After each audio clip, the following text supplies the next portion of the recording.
Hello and welcome to Giriraj Himachal. Giriraj Himachal channel पर आपका स्वागत है। इस वीडियो में हम डिस्कस करेंगे हिमाचल प्रदेश बजट में की गई मुख्य घोषणाओं के बारे में, जो कि मुख्यमंत्री श्री जयराम ठाकुर ने पेश किया था। तो चलिए जल्दी से वीडियो शुरू करते हैं। तो मेजर अनाउंसमेंट क्या थी कि शिमला सोलन राष्ट्रीय उच्च मार्ग के लिए एक ग्रीन ई मोबिलिटी कार्यक्रम तो यह तैयार किया जाएगा। ग्रीन ई मोबिलिटी कार्यक्रम शिमला सोलन राष्ट्रीय उच्च मार्ग के लिए आपको बताना है कि इस नेशनल हाईवे का नंबर क्या है जो शिमला सोलन को जोड़ता है। ठीक है, तो क्या होता है ग्रीन ई मोबिलिटी कार्यक्रम? इसके तहत परिवहन संचालन व्यवस्था और चार्जिंग स्टेशन नेटवर्क और ई बैटरियों के रिप्लेसमेंट की सुविधा दी जाएगी। ठीक है, तो चार्जिंग स्टेशन स्थापित किए जाएंगे, बैटरियों को रिप्लेसमेंट की सुविधा भी इसके अंतर्गत दी जाएगी। ग्रीन ई मोबिलिटी कार्यक्रम के अंतर्गत किस नेशनल हाईवे पे यह शुरू किया जाएगा? शिमला सोलन राष्ट्रीय उच्च मार्ग पर। 2022-23 में प्रदेश में स्थित नदियों तथा उनकी सहायक नदियों पर 14 नए निगरानी केंद्रों की स्थापना की जाएगी, जो कि नदियों के जल की गुणवत्ता पर निगरानी रखेंगे। यह घोषणा भी इस बार के बजट में की गई है कि 14 नए निगरानी केंद्र की स्थापना की जाएगी सहायक नदियों पर, मुख्य नदियों पर प्रदेश की। ठीक है, इसके अलावा लोक गायकों को लता मंगेशकर स्मृति राज्य सम्मान दिया जाएगा। यह घोषणा भी इस बार के बजट में की गई है।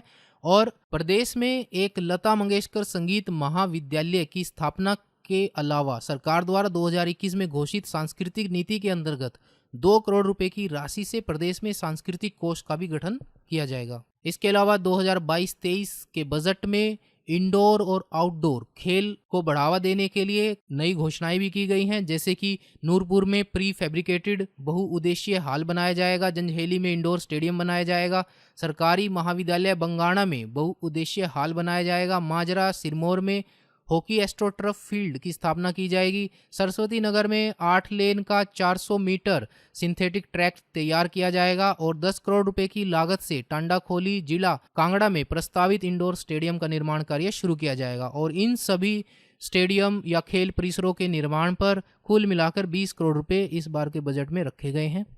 सरकार स्वैच्छिक युवा क्लबों और विशेष रूप से युवाओं के क्षमता निर्माण को और मजबूत करेगी।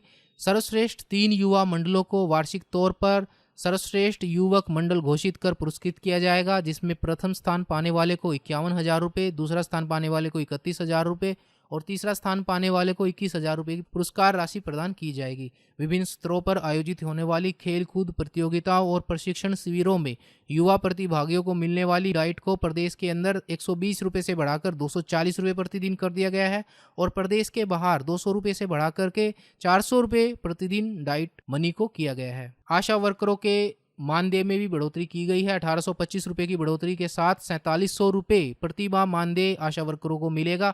इस बढ़ोतरी को सम्मिलित करके सरकार द्वारा अपने वर्तमान कार्यकाल में 3700 रुपये की प्रति माह बढ़ोतरी की गई है। इसके अतिरिक्त आशा वर्कर को भारत सरकार का अंशदान तथा इंसेंटिव दिए जाने का भी प्रावधान है।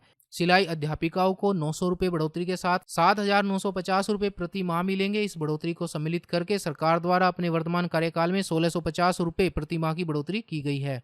इसके अलावा वृद्धावस्था पेंशन के लिए आयु सीमा सभी के लिए कम करके 60 वर्ष की गई है।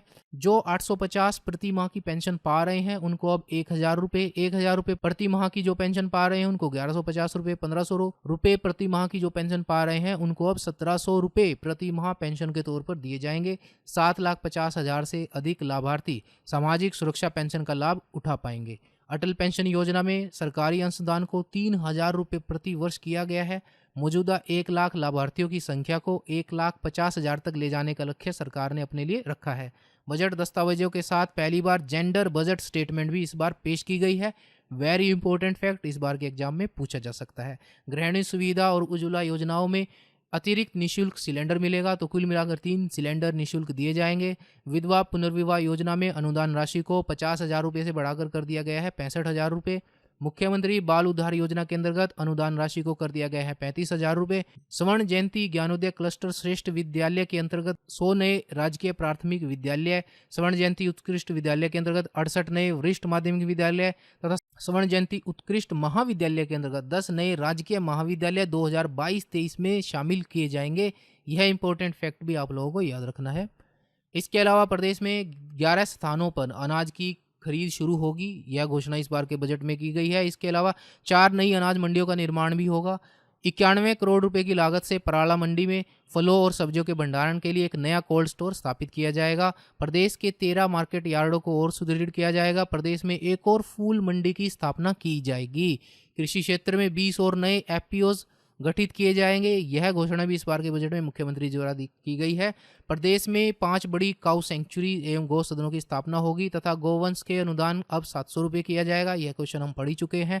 यह व्यवस्था अब गोपाल नाम से जानी जाएगी। दत्तनगर तथा चक्कर मंडी में प्रतिदिन 50,000 लीटर क्षमता के 2 नए मिल्क प्रोसेसिंग प्लांट शुरू किए जाएंगे। दूध की जो खरीद मूल्य है उसको 2 रुपये प्रति लीटर बढ़ाया जाएगा। 2022-23 में सरकार 30,000 से अधिक कार्यमूलक पदों को भरेगी। यह घोषणा भी वर्तमान सरकार द्वारा बजट में की गई है। Electric vehicle and component manufacturing park स्थापित किया जाएगा। कहाँ स्थापित किया जाएगा यह घोषणा बजट में नहीं की गई है, लेकिन हिमाचल प्रदेश में electric vehicle and component manufacturing park स्थापित जरूर किया जाएगा। मुख्यमंत्री आवास योजना के अंतर्गत 1533, प्रधानमंत्री आवास योजना ग्रामीण के अंतर्गत 1262, प्रधानमंत्री आवास योजना शहरी के अंतर्गत 2346 तथा स्वर्ण जयंती आश्रय योजना के अंतर्गत 7628 आवासीय इकाइयों को मिलाकर विभिन्न आवासीय योजनाओं के अंतर्गत 12,769 आवास इस बार के बजट में बनाए जाएंगे। यह घोषणा भी इस बार के बजट में की गई है।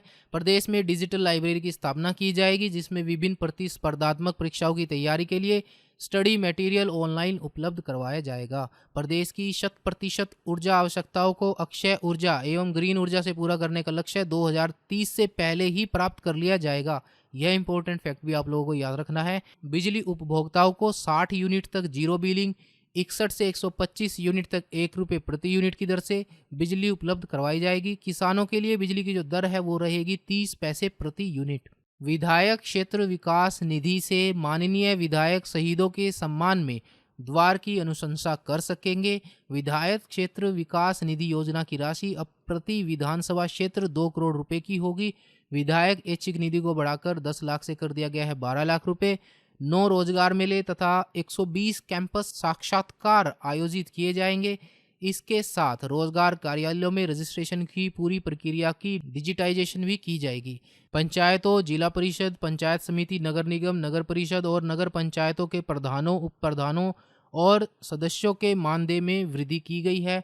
स्वर कोकिला स्वर्गीय लता मंगेशकर की याद में लता मंगेशकर संगीत महाविद्यालय की स्थापना की जाएगी। मुख्यमंत्री विद्यार्थी कल्याण योजना के अंतर्गत छात्रों को 1,500 रुपये प्रति वर्ष तथा छात्राओं को 2,000 रुपये प्रति वर्ष मिलेंगे। महाविद्यालयों में यह राशि 5,000 रुपये प्रति वर्ष तथा छात्रावास में रह रहे छात्रों को 6,000 रुपये प्रति वर्ष दी जाएगी। कक्षा 3 के मेधावी छात्रों के लिए बाल प्रतिभा छात्रवृत्ति योजना आरंभ होगी, जिसके तहत 3,000 रुपये प्रति वर्ष की छात्रवृत्ति देय होगी। शोधार्थियों के लिए मुख्यमंत्री शोध प्रोत्साहन योजना के अंतर्गत 3,000 रुपये प्रति माह की फेलोशिप दी जाएगी। सभी उच्च एवं वरिष्ठ माध्यमिक विद्यालयों में कैरियर परामर्श और मार्गदर्शन प्रकोष्ठ स्थापित किए जाएंगे। हिम केयर में नए परिवारों का पंजीकरण अब पूरे वर्ष होता रहेगा तथा इसकी नवीनीकरण अवधि 3 वर्ष के लिए बढ़ाई जाएगी। चिकित्सा अधिकारियों के विशेषज्ञ काडर की स्थापना की जाएगी। चिकित्सा अधिकारियों के 500 नए पद सृजित किए जाएंगे। इसके अलावा 100 आयुष औषधालयों को वेलनेस सेंटर के रूप में अपग्रेड किया जाएगा। योग के प्रचार एवं प्रसार के लिए आयुष वेलनेस सेंटर में महिला एवं पुरुष योग प्रशिक्षकों के रूप में आरोग्य मित्र लगाए जाएंगे। 50,000 एकड़ भूमि को प्राकृतिक कृषि के अधीन लाया जाएगा। किसानों को प्राकृतिक कृषक के रूप में प्रमाणित किया जाएगा। कृषि एवं बागवानी विश्वविद्यालयों में प्राकृतिक कृषि पर स्नातक एवं स्नातकोत्तर स्तर पर पाठ्यक्रम में संशोधन किया जाएगा। यह घोषणा भी इस बार के बजट में की गई है। जहां तक आंगनवाड़ी कार्यकर्ताओं के वेतनमान की बात है तो 9,000 रुपये मासिक मानदेय, मिनी आंगनवाड़ी कार्यकर्ताओं को 6,000 रुपये, आंगनवाड़ी सहायक को 4,600 रुपये, आशा वर्कर को 4,700 रुपये, पंचायत चौकीदार को 6,400 रुपये, सिलाई अध्यापिकाओं को 7,850 रुपये, मिड डे मील वर्कर को 3,400 रुपये, वाटर कैरियर शिक्षा विभाग को 3,800 रुपये, वाटर गार्ड को 4,400 रुपये, पैराफिटर तथा पंप ऑपरेटर को 5,400 रुपये प्रति माह मिलेंगे। दिहाड़ीदार मजदूरों को 350 रुपए प्रतिदिन दिहाड़ी मिलेगी। राजस्व चौकीदार 4,900 रुपए प्रति माह, राजस्व लंबरदार को 3100 रुपए प्रति माह मिलेंगे। IT टीचर्स के मानदेय में प्रति माह 1,000 रुपए तथा SPOs को 800 रुपए प्रति माह बढ़ोतरी 800 रुपए प्रति माह की बढ़ोतरी वेतन में की जाएगी। SMC अध्यापकों के मानदेय में 1,000 रुपए प्रति माह की बढ़ोतरी करने की घोषणा की गई है। SMC शिक्षकों की सेवाओं को भी जारी रखा जाएगा, ऐसी घोषणा भी इस बार के बजट में की गई है। पात्र ग्राम पंचायत वेटरनरी असिस्टेंट को फार्मासिस्ट के पद पर नियुक्त किया जाएगा। गृह रक्षकों के लिए जिला और प्रदेश के बाहर जाने पर दैनिक भत्ता दिया जाएगा तथा गृह रक्षा विभाग के अधिकारियों एवं कर्मचारियों का रैंक अलाउंस भी बढ़ाया जाएगा। आउटसोर्स कर्मियों के वेतन में 1,500 रुपए प्रति माह की बड़ी बढ़ोतरी की जाएगी। 681 करोड़ की लागत से प्रदेश में 5 बड़ी पेयजल योजनाओं, 4 उठाऊ सिंचाई योजनाओं तथा 7 मल निकासी योजनाओं को जनता को समर्पित किया जाएगा। 1060 किलोमीटर लंबी वाहन योग्य सड़कों का निर्माण, 2065 किलोमीटर लंबी सड़कों को पक्का करना, 990 किलोमीटर लंबी सड़कों पर क्रॉस ड्रेनेज, 75 पुलों का निर्माण, 20 पंचायतों, 80 गांव तथा 22 आबादियों को सड़क से जोड़ने का लक्ष्य तथा 2,200 किलोमीटर लंबी सड़कों की पीरियोडिक मेंटेनेंस इस बार के बजट में रखी गई है। So friends, thanks for watching. इस वीडियो में इतना ही। मिलते हैं आपको एक और नई वीडियो के साथ, तब तक के लिए जय हिंद, जय भारत।